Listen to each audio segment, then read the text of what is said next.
So this is part one. Mic check, mic check. Think they ready? We gonna get into it. So what's up, everyone? This is Hayes, aka AO Shifty, one half of the We Got Next podcast. Shout out, of course, to the homie Steven at Steven_Springs. There was so much that happened this weekend in the NFL. So this part, we're kind of gonna go over what did happen, what went wrong in terms of the two games that we had in the conference championship. Then we'll start to kind of dive in a little bit as to expectations for the Super Bowl, pros, cons. Next week, we'll end up choosing our picks. The week after that, we'll end up wrapping up the game and then kind of evaluating how some of the commercials were, the good, the bad, different things of that nature. So we'll dive into the 3 o'clock game, which was the one that was disappointing, and just really looking at everything. The first thing, of course, that's going to jump out to you is the score, 17-10. That doesn't really tell the story at all. This game, one, should have been higher. There were multiple different times that the Baltimore Ravens just messed up, and they shouldn't have. The other part is the turnover battle. It was straight chilling for the Kansas City Chiefs, and that's something we have talked about so many times. The Kansas City Chiefs do not turn the ball over. Kansas City, this is not even the best Kansas City Chiefs team that they've had. The best one that they had was actually when Tyreek Hill was there. If you look at the number one receiver for the Chiefs, it was Travis Kelce. You don't need Travis Kelce to come alive every single week. You just need him to come alive in the playoffs. You can let everybody else do their part during the regular season. Let Travis Kelce come alive in the playoffs, and that's really what matters. Travis Kelce had 11 targets, was 11 receptions for 116 and a touchdown. You know who the best player on the damn Kansas City Chiefs is, and you can't even guard him. They put a linebacker on him. They put the safety, Kyle Hamilton, on him. It didn't matter. He was going to find a way. The next one was Rashee Rice. It's really all it was. Two players had 19 receptions together. Yes, of course, he had Isaiah Pacheco, 4 for 14. That doesn't really count because those are more so dink and dunks, getting out there. Just the running back leaking out, and then you got your dude that's your check down receiver. That's really what it came down to. Clyde Edwards-Helaire had 2. So these are like small little things. Marcus Valdes-Scantling. People are not going to understand this if you're just looking at the stat box. Marcus Valdes-Scantling, MVS, had some really good in the clutch catches.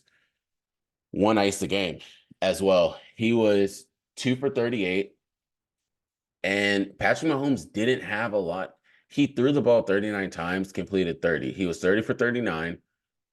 Better than Lamar Jackson, who was 20 for 37. But the bigger part is sacks and interception. So Patrick Mahomes was only sacked twice, 11 yards. And then Lamar Jackson was sacked 4 times and had an interception. Also, that included a fumble. So he did fumble once. And just kind of going deeper into everything, Zay Flowers had a fumble. So there were 2 fumbles in the game. That switches the game up. And then there was an interception in the end zone. That was on Lamar Jackson. So that's 3 different turnovers that impacted the game. So again, when you see the score of 17-10, and the Ravens only scored in the first and then in the fourth quarter, there were no points in the third quarter. Most of the points came in the first half. Only 3 points were scored in the second half. That's really where a lot of this game came down to. They started out the gate hot. Lamar had a great throw to Zay Flowers, and people were hyped. They were doing swag surfing in the end zone, everything. Thought it was a wrap. But then you had Isaiah Pacheco, ran it in. Travis Kelce, touchdown. Those play a difference. Even if you look at the stat box and everything, Roquan Smith and Kyle Hamilton were everywhere.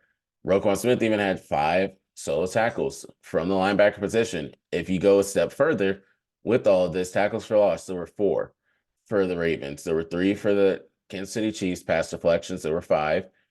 For the Kansas City Chiefs, there was only 1 for the Ravens. That plays a part. There were 8 quarterback hits, but taking this a step further, some of those quarterback hits, you also saw they got flagged on the Baltimore Ravens because one time knocked Patrick Mahomes upside the head. Well, 15-yard penalty, that switches the game up there too. Chris Jones didn't even have a sack. He recorded straight zeros. He had a quarterback hit, but he didn't even get the quarterback down. Again, just continue to look at it. If you look at the stat box, it's not going to tell you everything. The bigger things that end up playing a factor are, one, the punts, how that ended up going. There were a decent amount of punts for both teams. There was just so much chess pieces and chess games being played, and the Chiefs just won that part out. Patrick Mahomes was more efficient in terms of running. From the running backs, there were only 6 rushes. When you end up adding not Lamar Jackson, there were only 8 rushes. 8 for 27 yards. Patrick Mahomes almost had that alone. Patrick Mahomes had 6 rushes for 15 yards. Isaiah Pacheco had 24 carries for 68 yards.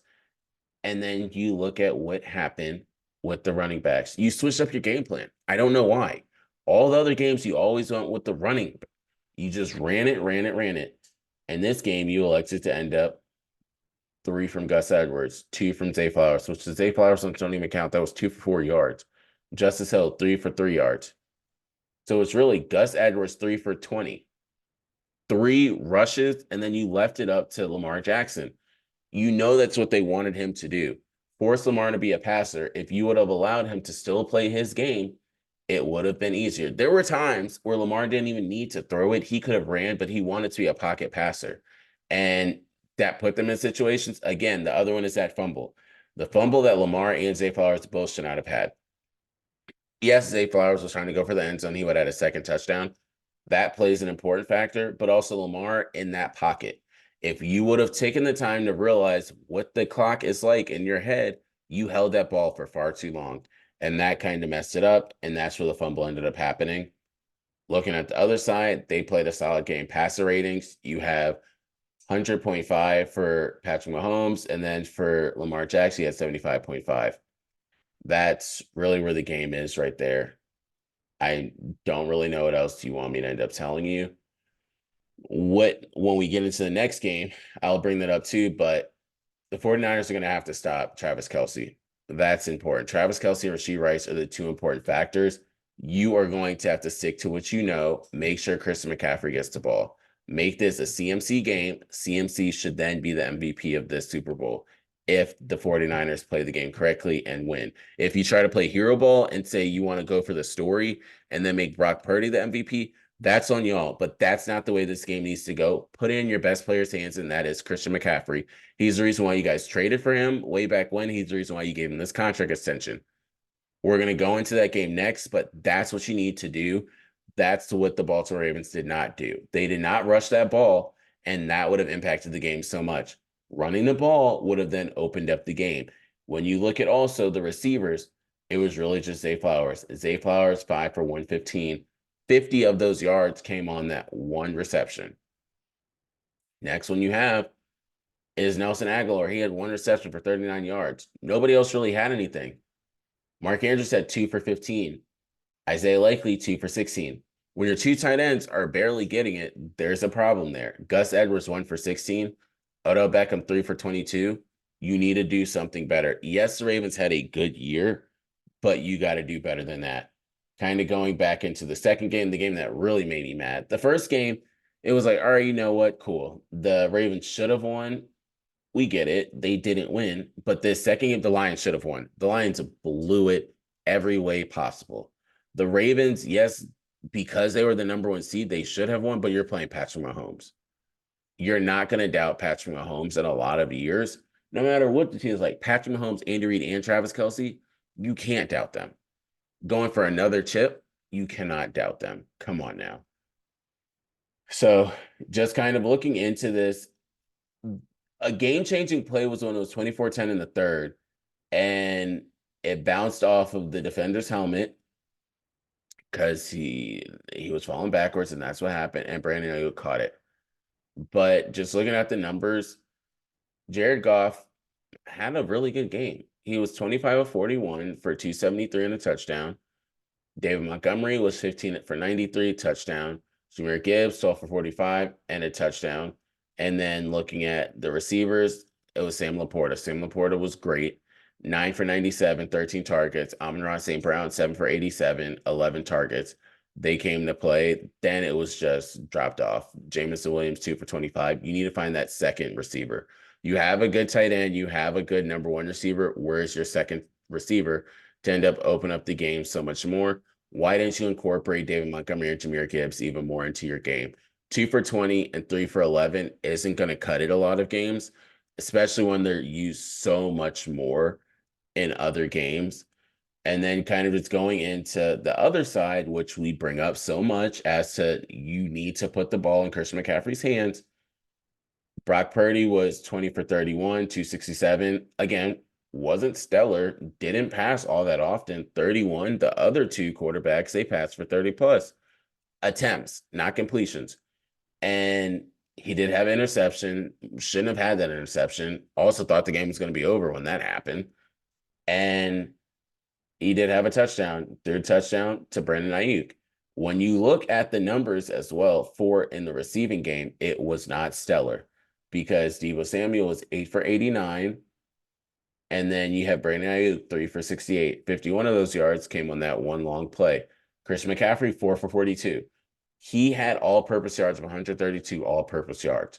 Again, he had 2 touchdowns. Give Christian McCaffrey the ball.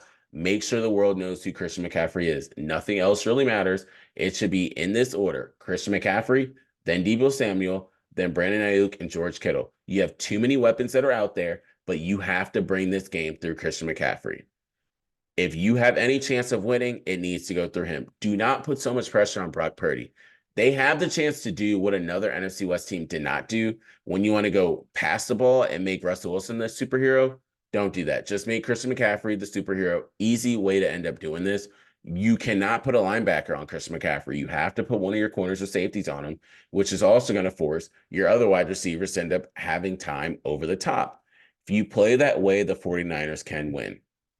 If you want to play hero ball, then the Chiefs are going to win. Other part is, in the past 2 games, the 49ers have been down. They were down to the Packers, and then they were down to the Chiefs. They were down to the Lions. They were actually down going into half 24-7. 24-7. And then they came back in the third quarter to make it 24-24.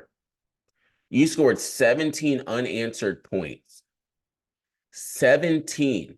The Lions allowed 2 touchdowns and a field goal in 1 quarter, and you guys could not do anything about it. Tied it up. I was watching the game, and you could just feel the momentum switch. When that long play happened, it's about to be over. Next time down, Jahmyr Gibbs fumbled as well. It's about to be over. You just felt it mounting. It's about to be over. This game is just going in a different direction. Y'all know what's about to happen. Elijah Mitchell touchdown. You know it's about to come. There's nothing you can do about it at that point. When the 49ers got to that point, you knew it was a wrap. All you could do is just hope and pray that the Lions would find a way.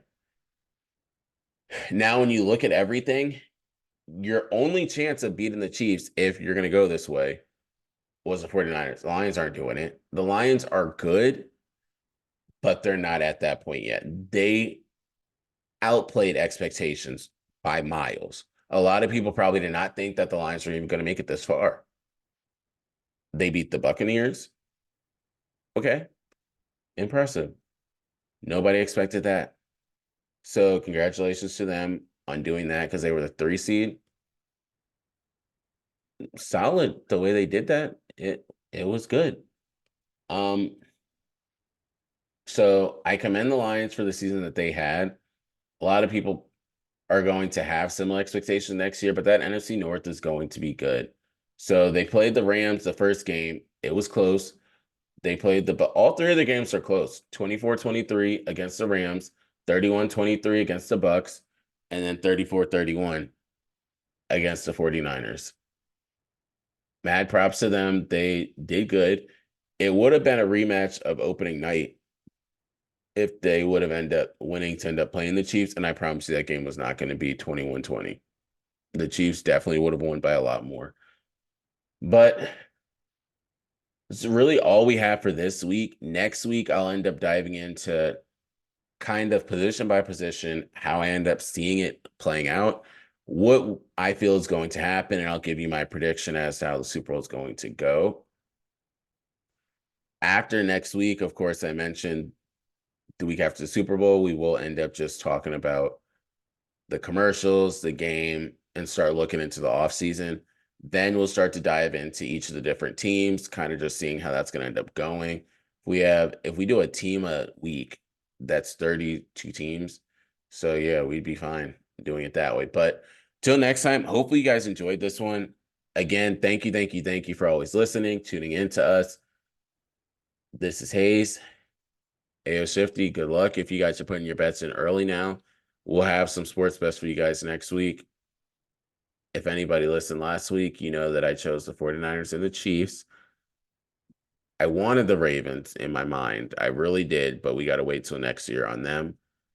And yeah, we got a lot of exciting stuff coming up. I said on the other show that I will be starting a new job in February, which will allow me to open up time to do more stuff with the podcast, which I'm excited for. I definitely want to spend more time doing stuff with the podcast. I want to spend more time just talking with you guys, shooting the shit.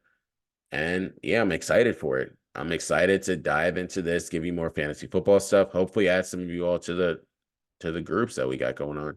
But again, I'll catch you guys next week. Hayes, AO Shifty, we out.